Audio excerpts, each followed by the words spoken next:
Prayan news కి స్వాగతం.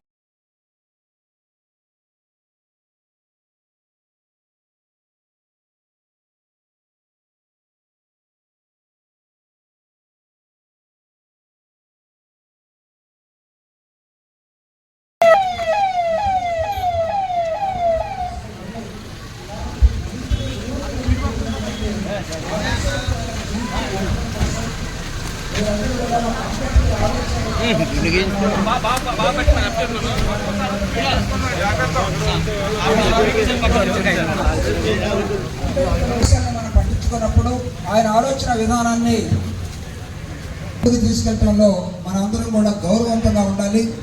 జ్యోతి నెహ్రూ గారు ఎమ్మెల్యే గారు ఆయన అంబేద్కర్ విగ్రహానికి పూలమాల వేస్తున్న సందర్భంలో మీరు ఏంటి మీరు వేసిన తరఫున మాట్లాడతారు. ఆయనకి ఇదిగో గతంలో ఎమ్మెల్యే ఇప్పుడు ఎమ్మెల్యే ఇద్దరు కూడా ఒళ్ళు దగ్గర పెట్టుకుని ఆయన పాదాలకు మొక్కి ఆయనకి దండేసిపోతున్నటువంటి సంస్కృతి ఈ దేశంలో డాక్టర్ బాబాసాహెబ్ అంబేద్కర్ ఇచ్చేది గుర్తుపెట్టుకోవాల్సిన అవసరం. చల్లో మన సొంత ఆలోచనలు చల్లవు. రాజ్యాంగబద్ధంగా ఉన్నటువంటి శాసనసభ్యులు కానీ రాజ్యాంగబద్ధంగా ఉన్నటువంటి ప్రతిపక్ష నాయకులు కానీ లేకపోతే పరిపాలనలో ఉన్నటువంటి ఏ రాజకీయ పార్టీ అయినా సరే ఈరోజు డాక్టర్ బాబాసాహెబ్ అంబేద్కర్ ముందు తలవంచాల్సినటువంటి పరిస్థితిని ఈ భారత రాజ్యాంగం సృష్టించింది. ప్రపంచ నాయకుడిగా ఉన్నటువంటి డాక్టర్ బాబాసాహెబ్ అంబేద్కర్ ఇచ్చినటువంటి మహాజ్ఞానం ఏదైతే ఉందో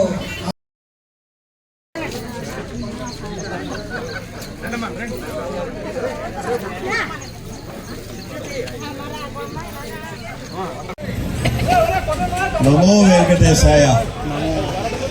తప్పదు కదా.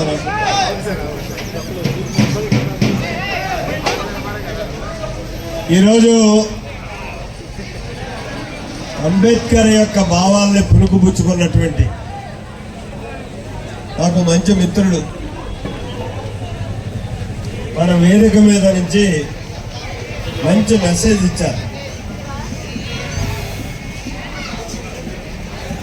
ముఖ్యంగా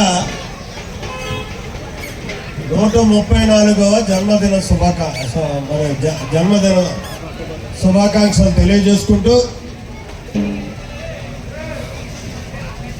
అంబేద్కర్ యొక్క ఆశయాలను వర్ణించడం కాదు, ఆచరించాలి. ఆచరించడం అన్నది కార్యక్రమంలో చూపెట్టాలి.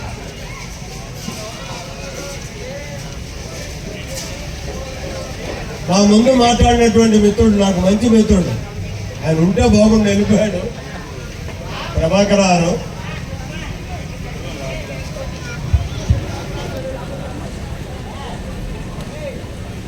ఆయన ప్రజాప్రతినిధుల గురించి ప్రజాప్రతినిధుల యొక్క విధి విధానాల గురించి చెప్తూ ఆయన ఒక మాట అన్నారు.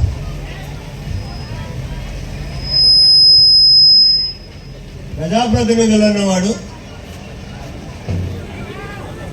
వీడు ఓటేసాడా ఓటేయలేదా అని చూసి పని చేయకూడదు, వచ్చిన వాడికల్లా పని చేయాలి అని చెప్పి. మీకు నేను ప్రత్యేకించి చెప్పుకోకల్లా, జ్యోతుల నెహ్రూ ఏం చేస్తాడో మీ అందరికీ తెలుసు. అది అంబేద్కర్ ఆశయాల నెహ్రూ యొక్క ఆలోచన అన్నది పక్కకు పెడదాం. నేను ధైర్యంగా చెప్తున్నా, కుల మతాలకు అతీతంగా ఇక్కడ ఉన్నటువంటి వాళ్ళు, నా దగ్గరికి పనికొచ్చినటువంటి వాళ్ళు స్వేచ్ఛగా ఎవరు నా దగ్గరికి రాలేదో ఒక్కసారి ఆలోచన చేయాలి. నేను బెడ్రూమ్లో బట్టలు వేసుకుంటుంటే నా దగ్గరకు వచ్చి పని చెప్తున్నటువంటి వ్యక్తులే అంతా ఉంటారు.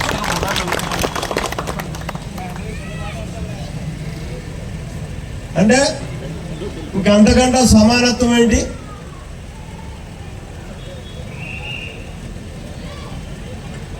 ఎందుకు ఆ కార్యక్రమం నేను చేస్తాను అంటే, ఒక నాయకుడిగా ఈ ప్రాంతానికి ఉన్నప్పుడు